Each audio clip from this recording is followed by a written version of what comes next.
Doctor साहब, अभी तो सिचुएशन ये है कि जो बिग विग्स हैं यूरोप के, France, Germany, Italy and Britain, ये तो अब देख रहे हैं ये as a potential threat to, ये रशिया को पोटेंशियल थ्रेट के तौर पे देख रहे हैं।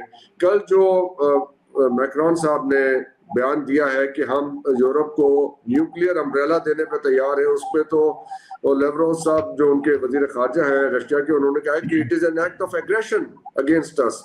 तो एक सिचुएशन बिल्ड हो रही है यूरोप के अंदर, आई डोंट नो कि ये कहां जाके रुकेगी। तो आप actually the way I see it, since I live in Sweden, I've never understood कि यहाँ पे क्या जरूरत थी इनको नेटो ज्वाइन करने की। 2 world wars took place on the borders of Sweden and continued for 4 and long years and more. तब तो इन्होंने ज्वाइन नहीं किया। अब ये जो ज्वाइन कर लिया, ये एक राइट विंग वेव आया है, इसमें कोई शक नहीं है। और ये राइट विंग वेव जो है, ये अमेरिकन पॉलिसीज की वजह से नहीं आया, ये एक ओपन इमिग्रेशन पॉलिसीज की वजह से आया है। और ये जो थ्रेट मैक्रोन और ये लोग दे रहे हैं, I think it's a paper tiger sort of threat. They are no threat to Russia, no threat to, but why are they feeling they are no threat to Russia, or I don't think they are in a position immediately to replace the Americans with their own nuclear umbrella, whatever you want to call it. I've never believed for a moment that Russia wanted to go beyond Ukraine, बल्कि Ukraine के अंदर भी उनके जो strategic interest थे, उन्होंने Warne करते आ रहे थे कि डोंट ओवरस्टेप, बट ये नेटो की वजह से ये सारा कुछ होता रहा है। उसके रिएक्शन में अब अमेरिका के पास या तो था कि Trump he had won an election on a program to withdraw from the war. अब वो दोबारा उसके अंदर वो हर चीज से विड्रॉ कर गए, वही ना कर गए। वो इसलिए कि वो जो सिस्टम से बाहर का आदमी है, और जिस तरह Hitler when he came to power he disturbed the whole order of those times. So I'm not saying he's a Hitler, I'm just saying पूरे सिस्टम में सिस्टेमिक डिस्टर्बेंस जब हो जाती है, तो जब तक वो दोबारा सिस्टम एस्टेब्लिश नहीं करता अपना बैलेंस ऑफ पावर, और ये नहीं होता, तो उसके अंदर कई चीजें हो सकती हैं। But at the moment I don't think the Europeans really can challenge the Russians. They have lost the war in Ukraine, और प्रोफेसर जेफरी साक्स ने बड़ी डिटेल्ड इसके ऊपर जो तकरीर की है, I have gone through it you know with great interest. जी जी, वो तो ये एस्टैब्लिशमेंट के खिलाफ है, तो बड़े जेफरी साक्स तो बहुत ही, and I think he is right, he is absolutely right. इस जंग की कोई जरूरत नहीं थी। इन्होंने रशिया को force, he cannot do it, what's done cannot be undone। Doctor Niaz Murtaza, ji आप अपना कमेंट मुकम्मल कीजिए डॉक्टर साहब। नहीं, मैंने क्योंकि बाकी दोस्तों की बात नहीं ना सुनी, तो I don't know, I don't want to उसका पॉइंट ऑफ व्यू सामने ले आते हैं आपके, फिर आप ज्वाइन कीजिएगा उन्हें।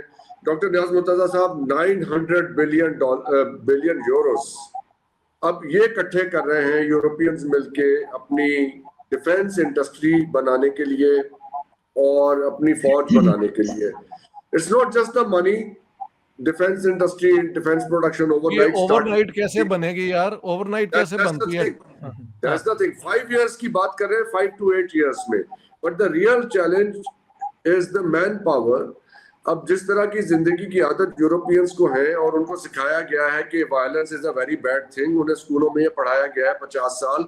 अब will they be willing to come out and fight? वो जो क्या जी, कोलिशन ऑफ द विलिंग, वो उन्होंने कहा जी कोलिशन ऑफ द विलिंग नहीं, कोलिशन ऑफ द एबल की बात करें कि वो लड़ने के काबिल भी है कि नहीं है। वैसे तो ये कोई नया इन्होंने कोई क्लब बना के बैठ जाना शाम को, debating club, coalition of the willing. जी बिल्कुल, यही बात है कि जो यूरोप में तो ना वेलफेयर स्टेट का कॉन्सेप्ट बन गया था, पीस, कोएग्जिस्टेंस, ह्यूमन राइट्स पे उनका ज्यादा फोकस होता था, और अमेरिका वाज द अग्रेसर पावर, और उन पे वो डिपेंडेंट थे।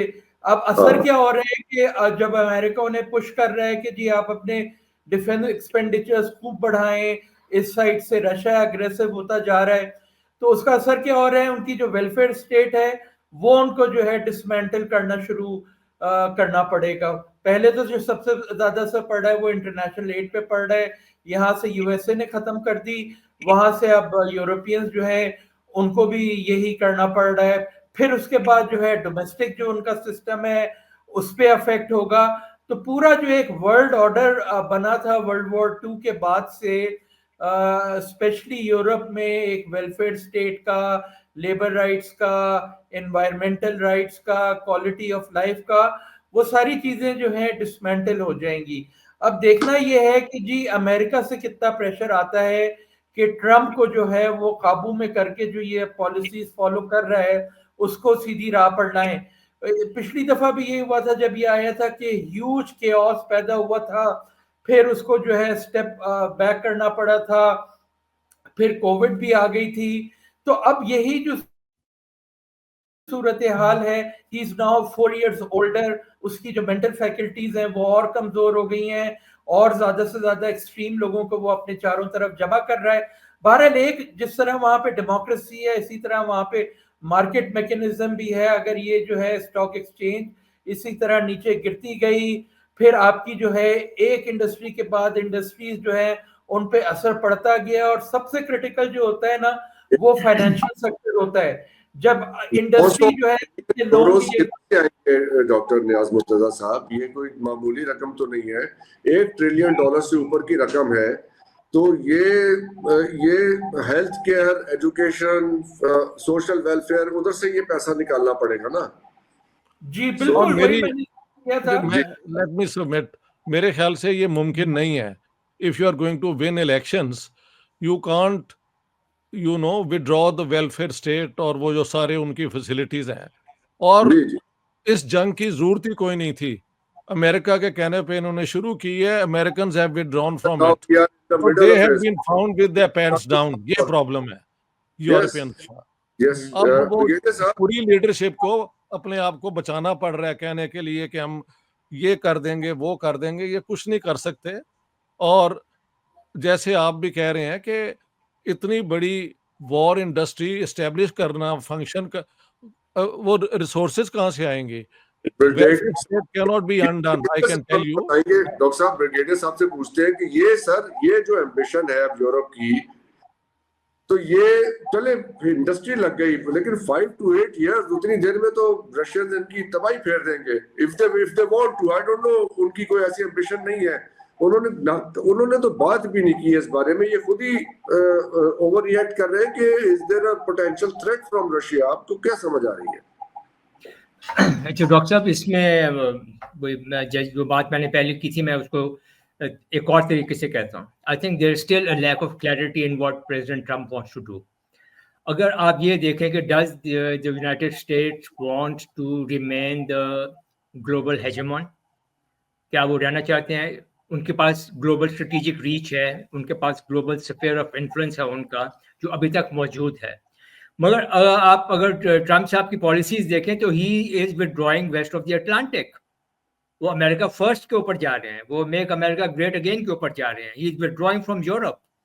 उसने यूक्रेन को बिल्कुल छोड़ दिया है एक तरह से। और उनकी इन पॉलिसीज की वजह से आप ये देखें कि अभी तो एम्ब्रायोनिक स्टेज है, मगर there are 2 very clear centres of power which are emerging now. One is Europe. अब यूक्रेन से यूरोप से जब अमेरिका विड्रॉ करता है तो अब सारा यूरोपियन यूनियन इकट्ठा हो गया है। चाहे हम कहें कि वो किसी काम के हैं या नहीं है, but a centre of power is emerging, बनना शुरू हो गया है। 800 बिलियन यूरोज या 900 बिलियन यूरोज है या नहीं है, मगर वो 400, 500, 300, 200 से करके कुछ ना कुछ वो कर ही लेंगे।